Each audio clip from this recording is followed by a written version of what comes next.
અરવિંદ કેજરીવાલની મુશ્કેલી વધી liquor policy કેસમાં હાઈકોર્ટે આપ્યો ઝટકો। દિલ્હી હાઈકોર્ટે ગુરુવારે દિલ્હીના પૂર્વ મુખ્યમંત્રી અને આપના નેતા અરવિંદ કેજરીવાલ વિરુદ્ધ લીકર પોલિસી કેસની કાર્યવાહી પર રોક લગાવવાનો ઇનકાર કર્યો। કેજરીવાલ દિલ્હી એક્સાઇઝ પોલિસી 2021-22 સંબંધિત અનિયમિતતાના કેસમાં આરોપી છે। જસ્ટિસ મનોજ કુમાર ઓહરીએ કેસમાં ચાર્જશીટને સંજ્ઞાન લેવાના ટ્રાયલ કોર્ટના આદેશને પડકારતી કેજરીવાલની અરજી પર તપાસ એજન્સી એન્ફોર્સમેન્ટ ડિરેક્ટોરેટ પાસેથી જવાબ માંગ્યો હતો।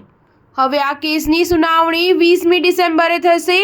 20મી નવેમ્બરના રોજ કેજરીવાલે કથિત લીકર પોલિસી કેસ સંબંધિત મની લોન્ડરિંગ કેસમાં એન્ફોર્સમેન્ટ ડિરેક્ટોરેટ દ્વારા દાખલ કરવામાં આવેલી ચાર્જશીટને ધ્યાનમાં લેવાના ટ્રાયલ કોર્ટના આદેશને હાઈકોર્ટમાં પડકાર્યો હતો।